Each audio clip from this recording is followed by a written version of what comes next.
Hello, everybody. Let's continue with topics related to healthcare and how blockchain is making an impact in the industry. Now I'm joined by four fantastic professionals in the industry, and they will talk about how blockchain can make safe healthcare more accessible. Allison, the stage is yours. Great, thank you so much. So, hello everyone, and welcome to the panel discussion on the very relevant topic of how blockchain can make safe healthcare more accessible. So we'll kick off today with a quick round of introductions to our panel, and I'll go first. So my name is Allison Percival. I will be moderating the discussion today, and I have been working at Merck MSD for 12 years in supply chain management. And last year, I took the leap and joined the exciting world of blockchain, and I'm currently leading the order-to-cash use cases, experimenting with blockchain technology and how it can drive efficiency and value to our end-to-end supply chains. So now we can move to our panelists for a quick introduction. So I'll just start off with you, Dan. Allison, my name is Daniel Laverick. I'm the Vice President of Digital and Data Solutions at Zuellig Pharma. It's an honor to be here at the European Blockchain Convention and be part of this panel discussion today. At Zuellig Pharma, we've been on our blockchain journey for around about 4 years. And really, it all started to try and look at in the areas or the regions that we actually distribute in counterfeit medicines and substandard medicines. They pose a huge threat to patient safety. And so we were determined to try and find a solution to combat these challenges and really see how we could build an end-to-end product traceability solution. And so together, that's what we've been able to do so far. We've built a solution, an ecosystem that allows patients to be able to be empowered to scan and have a degree of confidence that a product that they're about to take is a genuine product. So great to be on this panel today. Great, thank you. Jan, if you want to introduce yourself, please. Yeah, hi everybody. Thank you for having me. It's a real honor to be a part of this exciting panel. My name is Jan Wortmann. I'm working for biopharmaceuticals. In my day job, my responsibility is digital lead supply chain track and trace. So I'm an IT guy by profession. And the other side of my life is PharmaLedger, and in this, in particular, the product traceability workstream, which I'm leading in the team with 5 other major pharma makers. Talking about blockchain, in the end, as Daniel was rightly kicking off, we started together this journey some years ago in this part, experimenting from Bayer, and we came to the conclusion, okay, blockchain is team sport. So in order to experiment, it's absolutely important to have a consortium on the start, which is meaningful in the sense, in our first trial, we did this following the source, make, deliver paradigm with CMOs, packaging providers, and Zuellig as our distribution partner in Asia. And this, in the end, was a very positive experience and took us into the PharmaLedger project, where we are a significant part in. Thank you for having me, and I'm looking forward for an interesting discussion. Great. And Heather? Hello, thanks, Allison. It's a great honor to be here today. My name is Heather Flannery. I'm the founder and chief executive officer of ConsenSys Health. That's spelled with a Y at the end. ConsenSys Health is a commercially independent spin-off of ConsenSys that you may be familiar with, an organization that has made substantial contributions to the adoption of blockchain at an engineering level and a thought leadership level. And ConsenSys Health is focused on building next generation critical infrastructure for humanity that includes, but spans beyond blockchain technologies.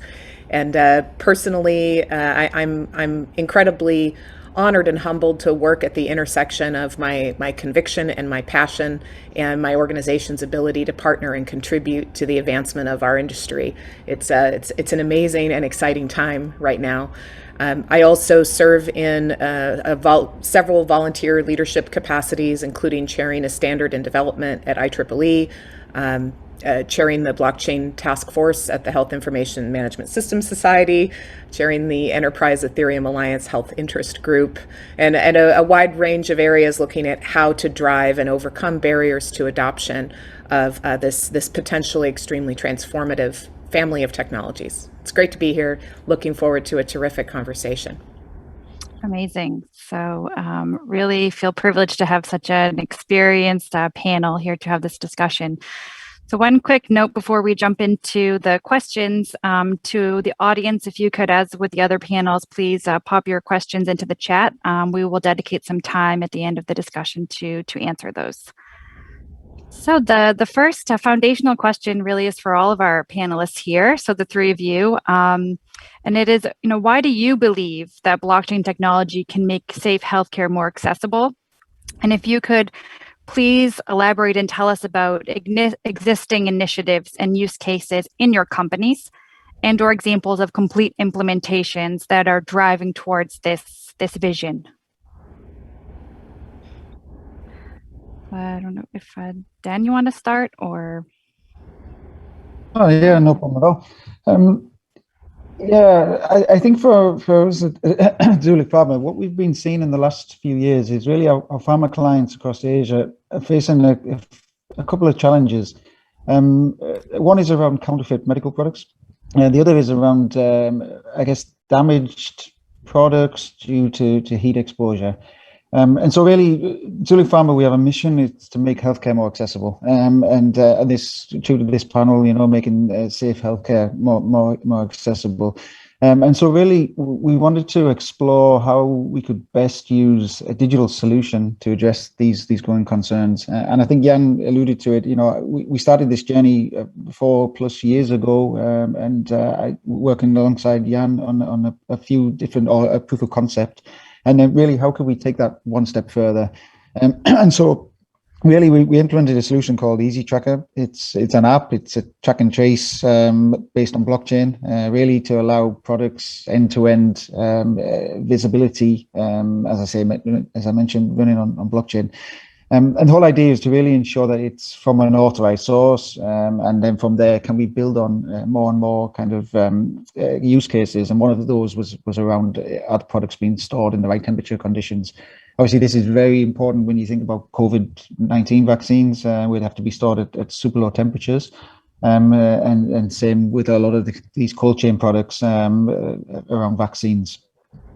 And so the kind of the integrated solution, really what it does is it connects pharma manufacturers, healthcare practitioners, patients via the blockchain to really be able to access product verification seamlessly, real time through a mobile phone, through their smartphones.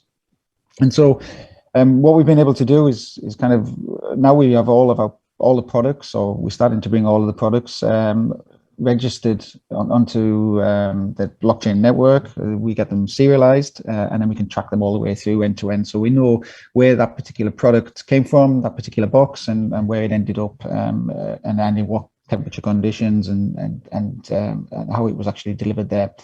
So for a patient, they're now integral and they're involved in this whole experience. Anybody with a smartphone is now empowered to scan and verify if their products are genuine and safely stored before it reaches them.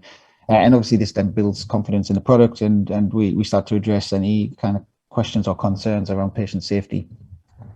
For healthcare practitioners and kind of our pharma manufacturers, it also helps them to take a proactive role in safeguarding patient health.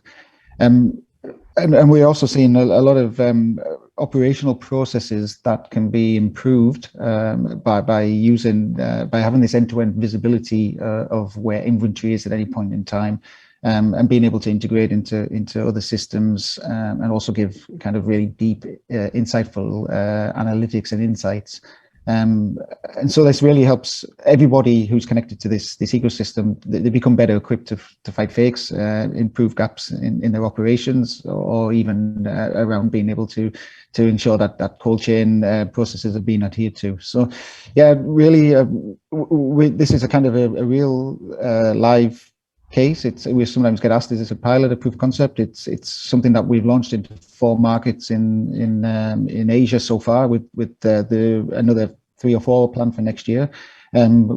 Users, it's available in the App Store. Users downloading it, users scanning products, and it's doing everything we hoped it would do. So showing up where we see products in places where they shouldn't be, or counterfeits actually coming into the market. Great. Very powerful, applicable, and impactful for patients and the ecosystem partners.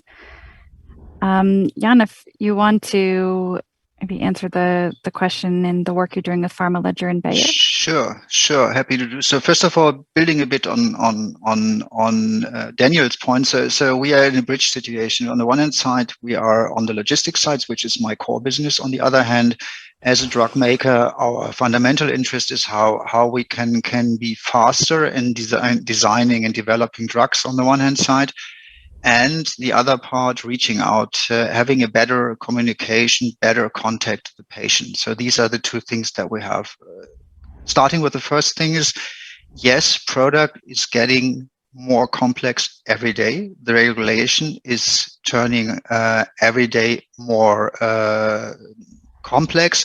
So from that point of view, we need means to put all the relevant partners on one sheet of music, in the sense. And the promise of blockchain, apart from that everybody has his copy on its own to be sure that this is the thing that I have posted to the world, it's also the possibility to open up the information to partners that we haven't envisioned in the first place. In logistics, it's very clear. Customs is one part of this. Logistics providers and so on. So there is an endless list of potential stakeholders that could be involved in this, and the access will provide new information, and in the end has the potential to provide a lot of efficiencies to the complex ecosystem, and on top of that, save square miles of rainforest for all the paperwork that can be saved.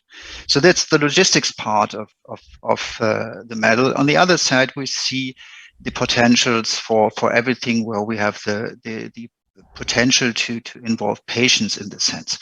First of all, of course, in the realm of clinical trials, where I'm not the 100% the access, I have to admit. I believe Heather will give us some other insights to this later on. But still, the potential that patients will be able to have electronic consent of participating in trials, this is already a huge step ahead. Because if you consider the paper that has been shuffled around in order to do this today, this is horrendous, right? And we're living in the 21st century. If sometimes it's hard to believe that it's really the case, right? The other part is in the trials we are shuffling around huge tons of data, and it would be a great leap forward if we could have it that every patient, me as a patient, let's put it that way, will be under control of its own data and share it to a given clinical trial in order to make use of it. And once this trial has hopefully successfully been concluded, there is also a lot of secondary usage on these things. And this is something, this is a pot of data, gold mine, if you like, that we are not able to access today. And I see on this level a lot of potential additional use cases which create lots of values for patients on the one hand side, and of course the drug makers on the other side, in being more fast and using the data appropriately, and for various users on the long time, which is today not possible, because if you set up a trial, there will be a one-off database for a given trial, and that's will be done all over again for every new trial, right? So this is a bit the situation that we see, And these are the two vertices that we are looking into on the one hand side, and with PharmaLedger majorly on the supply chain side, but also the clinical parts, which are very relevant. Great, thank you. Heather, you want to jump in? Absolutely. I'm excited to follow Daniel and Jan's points here. I think I'd like to first build on Jan's remarks regarding the implications of safety and what that means in our industry. It's certainly a complex idea. It evokes cybersecurity, for example, where a different infrastructure model and a different kind of data structure that disincentivizes bad actors and criminal actors to launch attacks at the critical infrastructure that all of humanity depends upon. So there's a fundamental safety to the infrastructure itself if we live in a massively digital culture and we exist within a digital health system. So that is fundamental. The integrity of the data itself, both for research and for mainstream medicine, that all of us rely upon for clinical decision making and for acting with agency and dignity in the care of our own selves and our families and our communities. The safety, of course, implicates, can you trust the drug that is being put into your body, that it is not counterfeit, that it is not that both the provider and the patient and the pharmacist and the system can trust that treatments and interventions that are being delivered are in fact as they're purported to be. This is a major danger zone for all of society, so it has been rightly and urgently prioritized across these infrastructures. But safety also implicates a new category of risk, which is increasingly artificial intelligences are deployed across our healthcare system. And those AIs were trained with data. Where'd the data come from? How do we know how it was trained? And are we sure that there isn't bias built into the training data itself?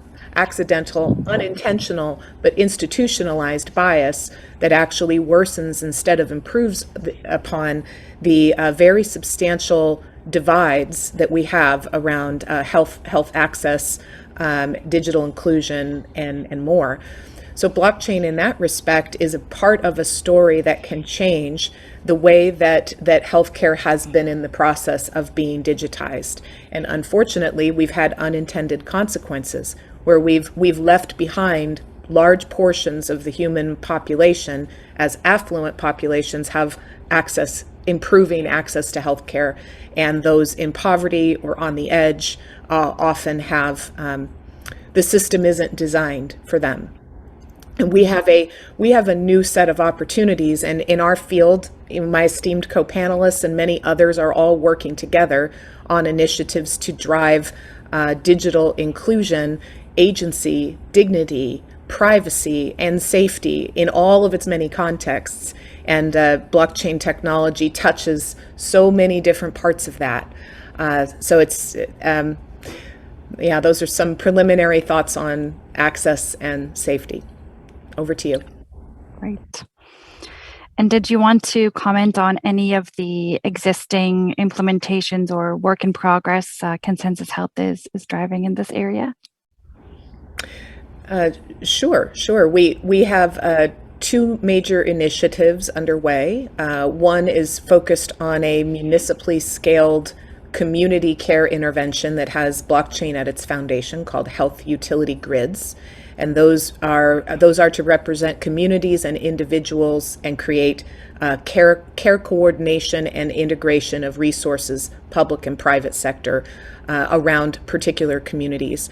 Health utility grids were just recently announced as a brand new endeavor, but you'll be seeing lots of progress, and we are excited about interfacing health utility grids with more enterprise-centric initiatives in order to bring to correct for some of the asymmetry between an individual's ability to engage and what governments and enterprises are able to assemble. So I'm very excited about that. And then we have in the United States, an endeavor focused on U.S. veterans and their families and caregivers called Vici, which is I conquered in Latin. And we are seeking to rapidly address some very long-standing and difficult matters in U.S. veterans' health as a population, where complex transitions in care and complex care payment models make it very, very difficult to create cohesive and positive patient experiences across organizational boundaries. There's very high rates of depression and suicidality, substance use disorder, so those two initiatives are going to be aligned and going strong in 2022, as well as supporting our partners across the industry in the ways that ConsenSys Health engages. So. Great, thank you. And I think that's a good segue, into the next questions, which is kind of moving into how do we drive this forward? And you all alluded to it, that blockchain is really a team sport, especially across all industries, but in particular the healthcare ecosystem. So in your opinion, to what extent do you see blockchain being implemented by the entire ecosystem, being pharmaceutical companies, distributors, clinics, HCPs, patients? What are the barriers to adoption, and how can we activate and accelerate adoption to ensure we're able to realize all those benefits that you guys just articulated?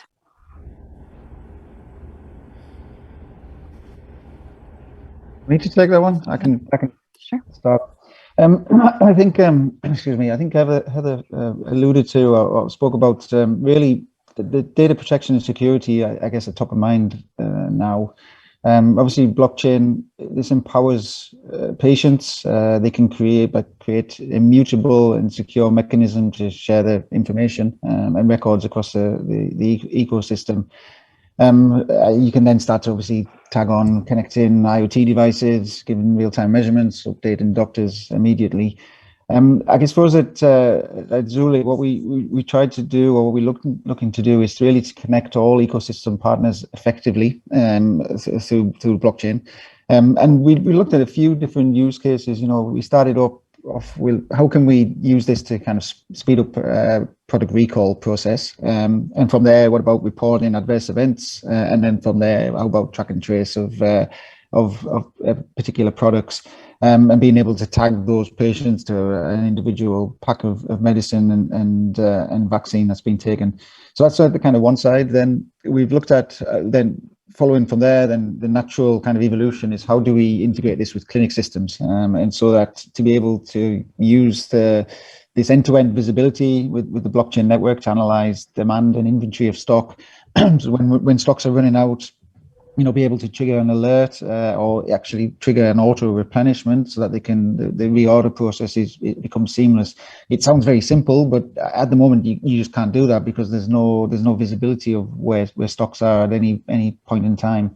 And then from there, can you also then start to be able to send alerts to make sure that products are inside the validity dates, and so that we don't start having to kind of waste products that are out there.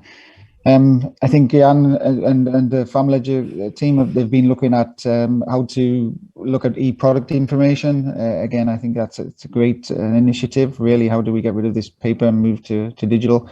Everybody does virtually everything on their smartphone. So how can we use blockchain to underpin that so you can get the most up to date literature on a particular product? And then I guess if we can connect all these partners in the ecosystem, really what we then been able to do is offer really high quality patient care and service. And also there's a kind of an optimization and time and effort and human error, I guess, that we can start to eliminate from the entire process.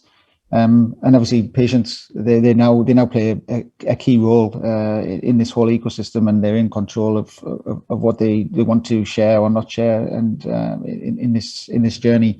So I guess for us, that's what we really see, how we can connect everybody. I guess barriers to adoption is depends where we are. In Asia, it's a little bit more difficult because we have a lack of serialization in the countries that we as Zuellig are part of, and there's no real collective push at the moment like the US or Europe to bring serialization in or mandate it. So really it makes it very hard to be able to track and trace at a product level, individual product level, where that particular product has gone. And so if we can get that, then it makes life far easier. I guess the other thing is, the other area is really around how do you make this open and interoperable. I think is key.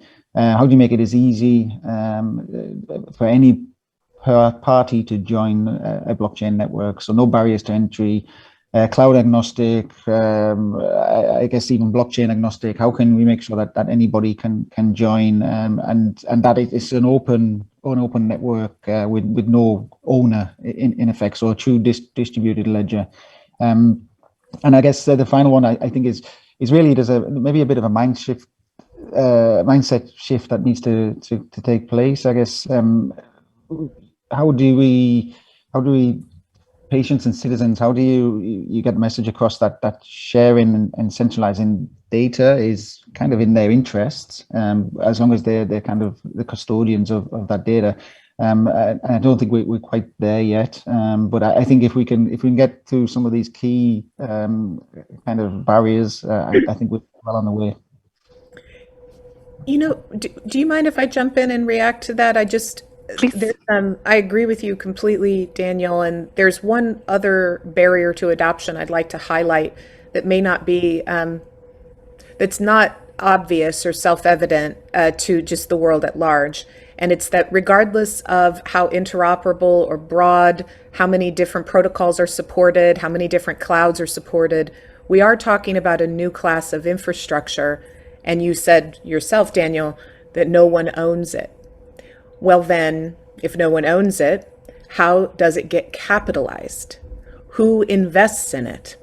Where does the money come from to fund this enormous new public good that also is in the commercial interests of many, many enterprises who want to achieve their healthcare aims?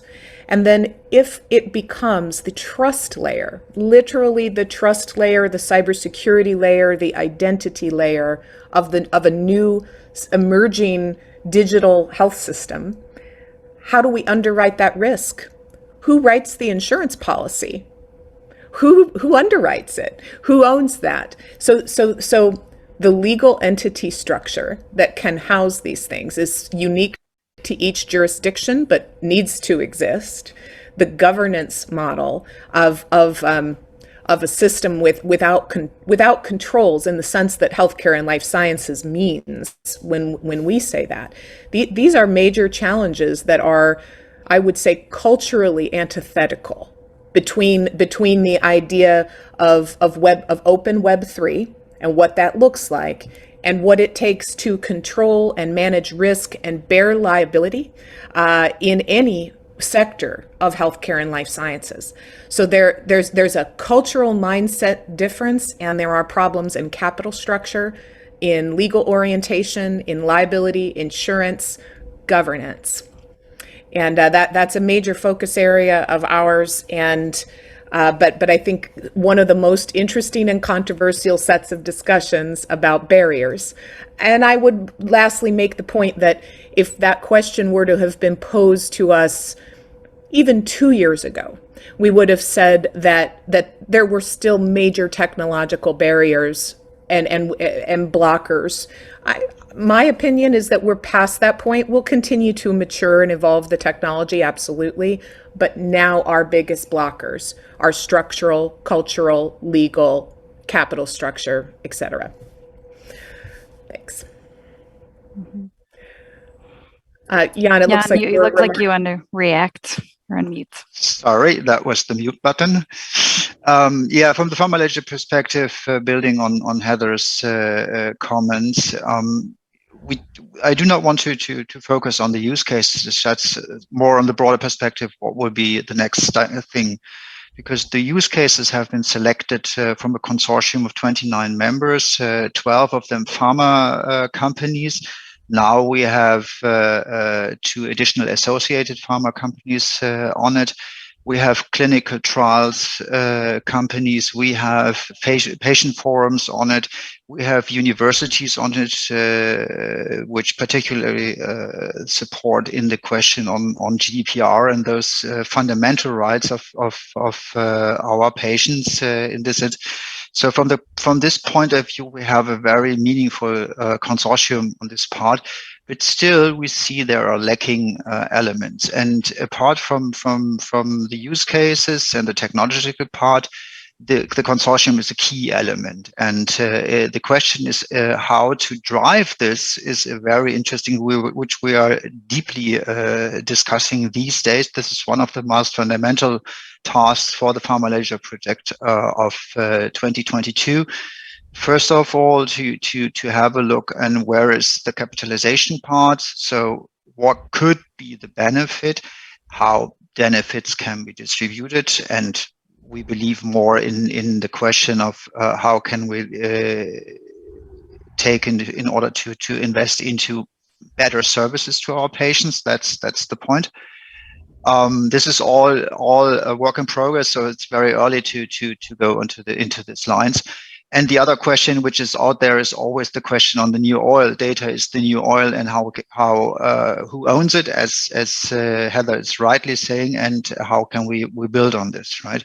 And the other part is, this is one of the comments I saw. The question is, okay, so where's my contribution? Is assuming that I'm participating with my data, where can I see it back, right? So, okay, if we have blockchain in a more generalized form, I'm on control of my data and can see how it contributes to given parts. This will be a bit more complicated, and Heather will definitely detail on this maybe later on. The question if we're talking about artificial intelligence and training, for instance, neural networks. So what is the impact of the data of Jan Wortmann in this case in order to train a given neural network, which give us new insights to let's say given indications, diseases, and so on. So that's an interesting question where we are all working on in order to get these kinds of transparency done. Europe in this part has in its legislation some frameworks in this, so the initial training sets have to be presented at any time in order to understand how the initial setup of a neural network will be tied together. This is one element. The other part, as said, is the technological part. Are we really able, first of all, to open up the information for given additional stakeholders? Talking about logistics, that's of course the regulators. Did we provide the product at the right temperatures at every time? So if they do some random evidence how industry is working, they might be interested to look into these things. So from a technology part is, are we really open enough in order to make this happen faster than in the past? Because in the past, what happened is in order to incorporate new stakeholders, you create a second system, which takes the first thing and builds on top of that the requirements of the new stakeholders. And in the end, what we kids love to do. So we are piling wooden blocks one after each other, and then you have those towers which crash at a given time. And this will be interesting question if we really master this, if we can leave it in order to stay on this, but on a flat basis, which allows us to incorporate those new stakeholders. The other question will be, not only this to open up to new stakeholders in the use case at hand, it's also the question, will we be able to provide new services on top of that? So open up this network in order to build new services on top of existing ones and being open to third parties. That will be another interesting question that we are looking into, how we could do this, what we can possibly do so. And of course, there are lots of technology questions, how we can support this on the long run, right? Just to give you one flavor, what we're doing in PharmaLedger is we are bringing together 4 different bulks of technology, if you like. First of all, blockchain, being blockchain agnostic. So in order to make sure that we do not leave data which is compromising on the blockchain itself, we have created we rely on open distributed storage units. So this is the technology that we are using in order to have this offline in this sense, and maintain the proof of the authenticity of the data and the correctness of the data on the blockchain itself. So there's a double access to it. First of all, we have the fingerprint, which is the authenticity part. And of course, we have a link which takes you to the system of record, which will provide the data if you are authorized to this part. So by this time, we are always sure that we have these things separated and will be not among. So that's the one element. Blockchain, OpenDSU. On top of this comes all the bigger stacks like EPCIS, the coding standards around two-dimensional barcodes. This is one, and the fourth element, of course, are digital identities, to have this completely digitally enabled. And the new thing of PharmaLedger, if you like, it's not a B2B thing where we started off. For instance, in our traceability work, since we are talking mostly about B2B topics, but we will have B2P, as I call it, business to patient or pharma to patient, if you like. This context, and this will be a real challenge in order to master this on the long run. And as said, it will be the proof of the pudding if we would be able to open up the network, put new services onto it, have the authorization on this to make the session, and being open enough technologically and from the governance perspective to allow other parties to build on the services that are already out there, right? Mm-hmm. Great, thank you. And I think to continue the conversation in the direction on, not necessarily the blockchain technology, but that data ecosystem and data pipeline that having that integrated ecosystem enables, what are your thoughts on how blockchain and that data can enable more patient-centric healthcare? And also, what sort of experience can patients expect to realize by sharing their data? What are their incentives to share their data? Why should they be on board to do that? And how can this data really drive forward more patient-centric healthcare? Go ahead, Heather. I think you want to jump in there. Yeah, the first thing I'd like to do is challenge all of us. We speak about data in the possessive, the patient's data, but they are often the data subject. They don't know where their data is. They don't have access to it, and they have no custody over it. And presently, they're not part of the very robust economy involved in the exchange and purchase of health information. So we talk about, we purport that patients have a role in the governance and the curation, the aggregation, the monetization of information about them, but we still have a ways to go of empowering data subjects to understand what information about them even exists, how it could be placed under their control or governance at all, and what that would mean for clinical, scientific, health economic, and other contexts. So we've, in our industry, at the intersection of blockchain and healthcare, enterprises and governments largely have been working through the many myriad problems of how and barriers to engage this. And I think 2022 is the year that we really begin to activate the data subjects, educate, empower, and put in their hands tools that allow them for the first time to have the earliest experiences of being included in a new economy for health data. And when we describe health data, we must realize, if you're just talking about a piece of information, that information, if it lives in the enterprise IT systems of a pharmaceutical company, or in the enterprise IT systems of a public health authority or a provider organization, or the same information lives under some infrastructure that is controlled by the data subject, Each of those have distinct governance and legal parameters. It's the same information. And that information is often copied and extended and de-identified and re-identified and normalized and transformed again.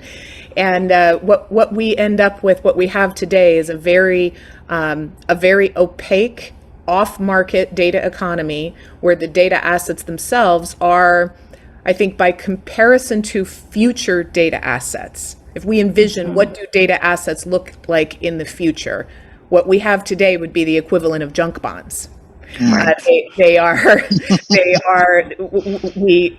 So if you go 5 years from now, when we're able as an industry to use blockchain infrastructures to control provenance, to wrap confirmed identity in packages of data, or fine-grained consents with jurisdiction-specific parameters, along with data that has its supply chain thinking applied to its entire provenance and lineage. What that means, it has massive implications for the future of achieving the vision of precision medicine, personalization, achieving the vision of a learning health system, and it has enormous implications for what data as a new asset class functioning in a new financialized economy that includes the data subject. These are all major trends that are going to be emerging in the short term. I mean, we're not talking about 20 years from now. Okay. We're talking about pretty much coming up. So it's right. Yeah.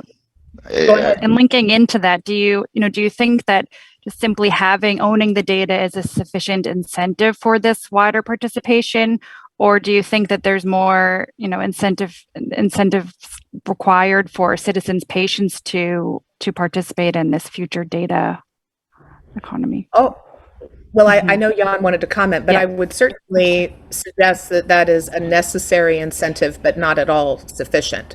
The real incentive is on the health and well-being of every individual and their family.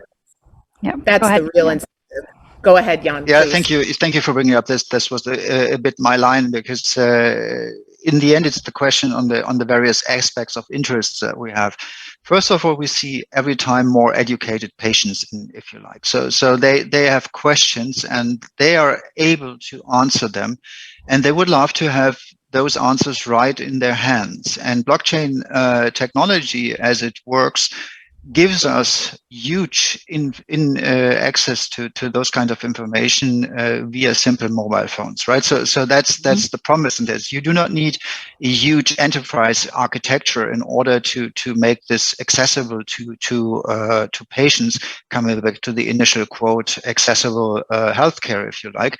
So the barriers from the technology part are very low in order to bring us in. Now comes the question: what do we do with it? So first of all, as Heather was rightly outlined, it's the interest. Is this something which will heal me and not bringing me into trouble? And we all know about the consequences of fake drugs applied to humans. Let's call it erroneously. This is not the case. We all know it. There are no sufficient words in order to formulate the regret on those criminal acts, right? So that's one part.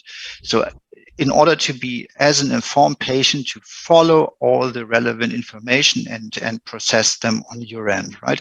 For instance, in PharmaLedger, we're looking not only into EPIs, electronic product information, we're also looking into more means of the security in counterfeit protection, so you can scan the pack, and hidden characteristics which are in all the different makers packs can be evaluated by giving the confidence to our patient that this is no fake, right? So that's the first part.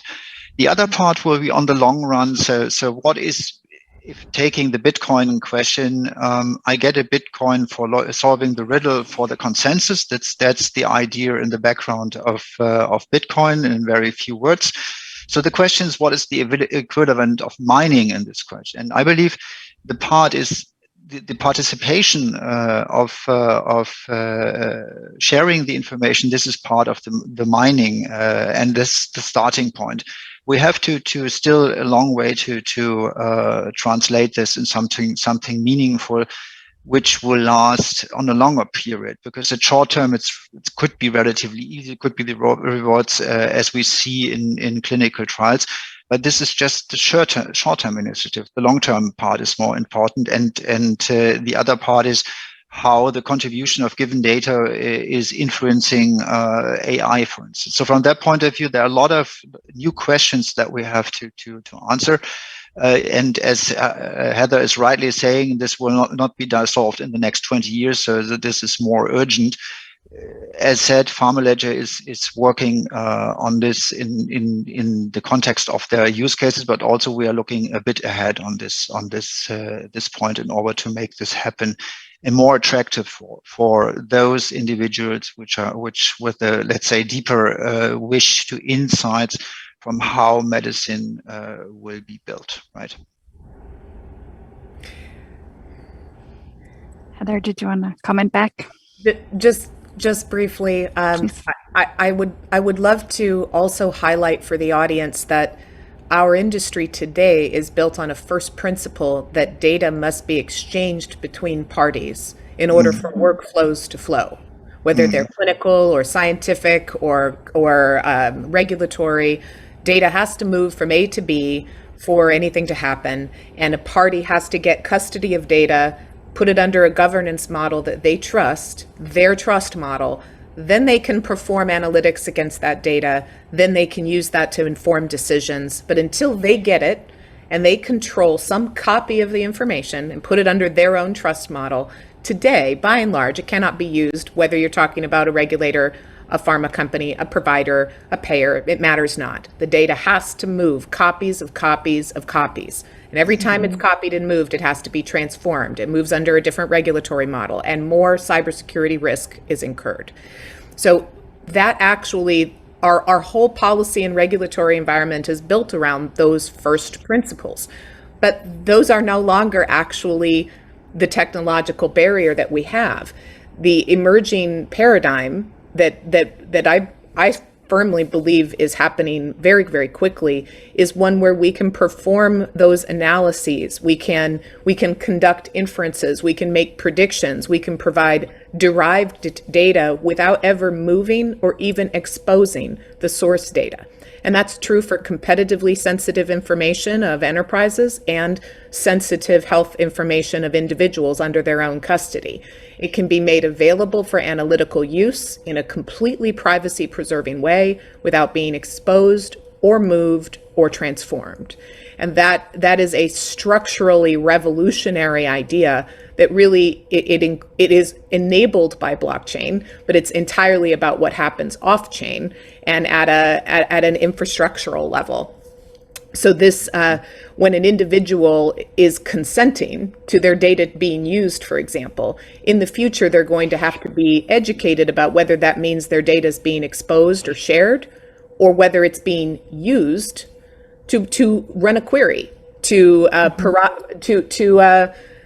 match against a clinical trial inclusion-exclusion criteria, for example, which may not require exposing a single thing to anyone.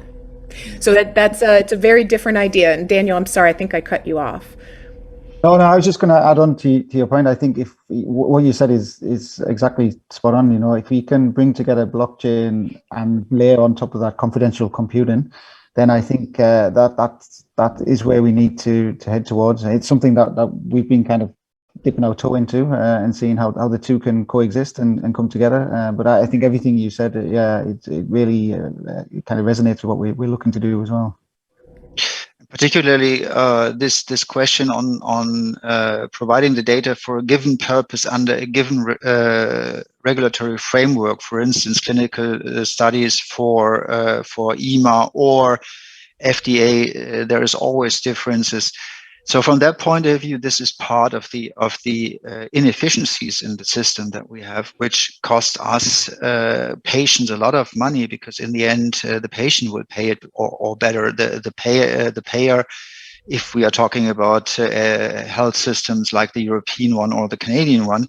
So from that point of view, this is where we still have the potentials which PharmaLedger in this end is looking for in order to make, again, healthcare more accessible to patients in this sense, because as Heather was alluding to, so data will be shared. So it's a view on something which is already existing. I can control whom I will donate or provide the right to read it to. That's the first thing, me as a patient. On the other hand, I can exactly see how this information will be consumed by others, right? And this will be completely new access to this kind of thinking that we do not have today, right? Yes, there are still some technological challenges in the end. We have to make the meaning of the data has to be clarified. This is something which is not so easy in this sense. There are ways to do so. And there are a lot of different AI schools which are working on these topics in order to make data meaningful for given purposes, if you like, right? But first of all, ending the tourism of data in this sense and providing security and the clear immutability of that to make it trusted is a very important leap forward, where blockchain brings in a new quality which is unequaled in other things that we saw in the past from this part. And I believe this is what we all thriving for, to make this to open up this new paradigm for the sake of us in the role of patients, because in the end we will all hit someday some diseases, and we would always expect that we find the means to heal the patients out there.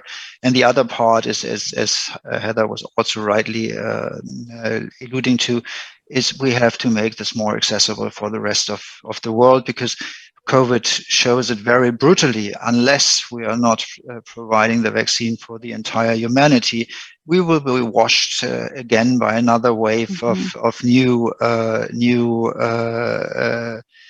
virus variants in this sense, which will move up and down the planet from north to south, south to north. And this will be endless, if you like. So from that point of view, there's a lot of things, a lot of pressure on the industry, how we can answer these questions in order to make sure that the survival of our race. Because if we look into the fatalities that we have with Ebola and those kind of diseases, COVID is still relatively harmless, if you like, right? So the infection rate of COVID combined with the fatality of Ebola, that will kill us, will erase us from this planet, that's for sure, right? Thank you. And I know, unfortunately, we only have 3 minutes left, but it was a really great conversation. It went by very quickly.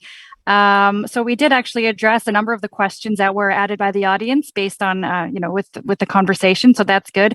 Maybe one final one that you all touched on a little bit is how can, when we have this data ecosystem and infrastructure at our fingertips enabled by blockchain, how can then AI contribute to that patient experience and access to health?